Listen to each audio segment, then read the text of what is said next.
بسم اللہ الرحمن الرحیم۔ محترم ناظرین، میرڈ لائف اور اسلام اس موضوع پر ڈسکس کیا جا رہا ہے۔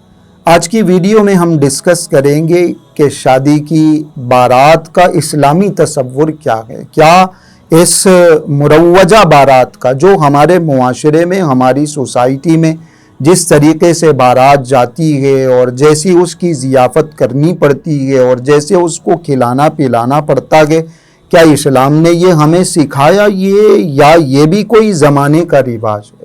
یاد رکھنا چاہیے کہ شادی کے موقع پر خود دلہے کا موجود ہونا بھی ضروری نہیں ہے۔ حضرت علی رضی اللہ عنہ کا نکاح حضرت فاطمہ رضی اللہ عنہا سے ہوا، لیکن جس مجلس میں نکاح ہوا اس مجلس میں خود حضرت علی رضی اللہ عنہ بھی موجود نہیں۔ نبی کریم صلی اللہ علیہ وسلم نے یہ طے کیا اور یہ ارشاد فرمایا کہ اگر علی اس رشتے کو قبول کر لیں تو پھر یہ نکاح طے ہے۔ حضرت علی کو باہر دوسری جگہ اطلاع ملی، انہوں نے اس نکاح کو قبول کر لیا۔ جس نکاح میں جس محفل میں ان کا نکاح ہوا وہ خود اس نکاح میں موجود نہیں تھے، کوئی بارات نہیں، دلہے کا ہی تصور نہیں ہے، دلہا کی موجود نہیں ہے تو بارات کا کیا تصور؟ اور پھر جب حضرت فاطمہ رضی اللہ عنہا حضرت علی رضی اللہ عنہ کے پاس تشریف لے گئیں تو اس موقع پر بھی حضرت علی کے پاس سے کوئی بارات نہیں آئی، کچھ لوگ وہاں سے لینے کے لیے نہیں آئے۔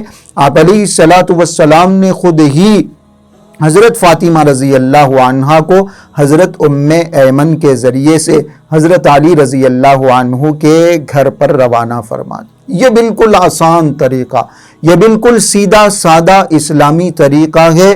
آسان سا طریقہ یہی ہے کہ مسجد میں نکاح کر لیا جائے اور لڑکی والوں کے پاس لڑکے والوں کے دو چار اہم رشتہ دار، دو چار عورتیں گھر کو چلے جائیں اور وہاں سے لڑکی کو تیار کر کے کسی گاڑی میں بٹھا کے اپنے گھر لا لیں۔ یہ بالکل آسان اسلامی طریقہ، سیدھا سادہ طریقہ ہے۔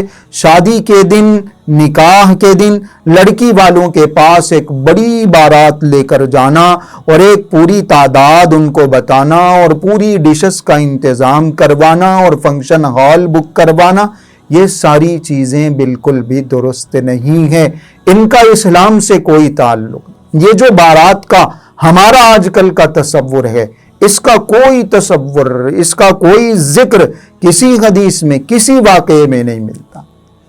سیدھا سادہ طریقہ بس یہ ہے کہ کچھ دو چار جو ضروری اور قریبی رشتہ دار ہوں وہ جائیں اور لڑکی کو اپنے گھر لے آئیں، بس یہ اسلامی تصور ہے۔ یہی سادگی سے ہونے والا نکاح ہے اور یہی سنت کے بالکل قریب نکاح ہے۔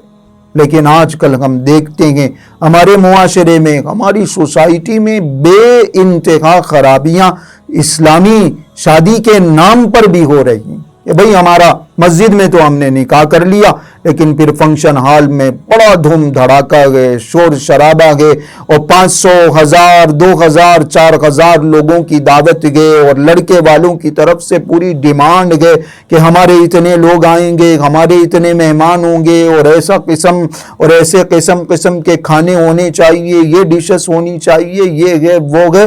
اس کی کوئی گنجائش نہیں۔ یاد رکھیے کہ شادی کے دن لڑکی والوں پر ایک پیسے کا بوجھ نہیں ہے، ایک پیسے کا بوجھ نہیں، ایک پیسے کا بوجھ نہیں۔ وہ اپنی بیٹی دے رہا ہے جس کو ناز نخروں سے اس نے پال پوس کے بڑا کیا، وہ اپنی لخت جگر آپ کے حوالے کر رہا ہے۔ اب اور کتنا اس کے اوپر بوجھ ڈالا جائے، جہیز کا بوجھ، لین دین کا بوجھ اور فنکشن ہال کا بوجھ اور کھلانے پلانے کا بوجھ، مہمانوں کی ضیافت کا بوجھ، یہ ساری چیزیں درست نہیں ہیں۔ بعض مرتبہ یہ بھی کہہ دیا جاتا ہے کہ لڑکی والے اپنی طرف سے کھلا رہے ہیں، خوشی سے کھلا رہے ہیں، لیکن میں یہ کہتا ہوں کہ اس میں بھی احتیاط کرنا ضرور۔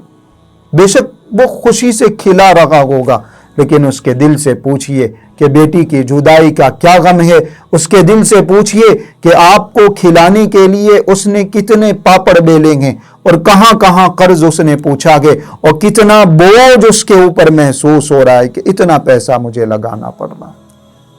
اور پھر روایت میں یہ بھی تو آتا ہے، نبی کریم صلی اللہ علیہ وسلم نے یہ بات بھی ارشاد فرمائی ہے کہ ایسے لوگوں کا کھانا نہ کھایا جائے جو دکھانے کے لیے، ایک دوسرے کے احسان کو چکانے کے لیے، ادلا بدلی کے لیے کھانا کھلا۔ لڑکی والے اس لیے کھانا کھلا رہے ہیں کہ ہمیں لڑکے والوں کا کھانا ہے، لڑکے والے اس لیے ڈنر کا انتظام کر رہے ہیں کہ ہم نے لڑکی والوں کا کھا لیا، ان کی طرف سے اتنی ڈشز ہیں تو ہماری طرف سے اتنی ہونی چاہیے، ان کے اتنے مہمان ہیں تو ہمارے اتنے ہونے چاہیے۔ یہ جو کمپٹیشن چل رہا ہے اور یہ جو ایک دوسرے کے بدلے چکانے کی بات چل رہی ہے، یہ جو ایک دوسرے کو اپنا مال، اپنا پیسہ دکھانا گئے، ریا کرنا گئے، شو آف کرنا گئے، میں اتنا پیسے والا ہوں، میرے اتنے تعلقات ہیں اور میرے اتنے کانٹیکٹس ہیں، یہ ساری چیزیں نکاح کو مشکل بنانے والی، شادی کو مشکل بنانے والی ہیں اور سنت سے بہت زیادہ دور لے جانے والی ہیں۔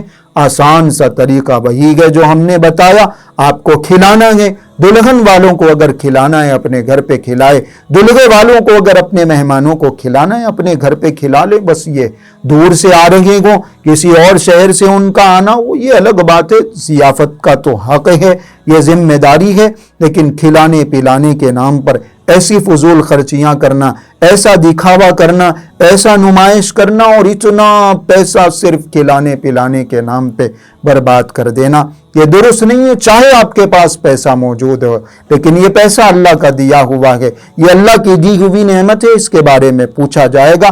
اپنا یہ پیسہ ان چیزوں میں ضائع کرنے کے بجائے لڑکی کو کچھ دے دیا جائے، کوئی تحفہ، کوئی ہدیہ، بعد میں کوئی پراپرٹی، کوئی جائیداد۔ صرف کھانے پینے میں اور جہیز کے نام پر ایسا پیسہ لٹانے میں فائدہ کیا ہے؟ صرف دکھانے میں فائدہ کیا ہے؟ نمائش کر لینے میں فائدہ کیا ہے؟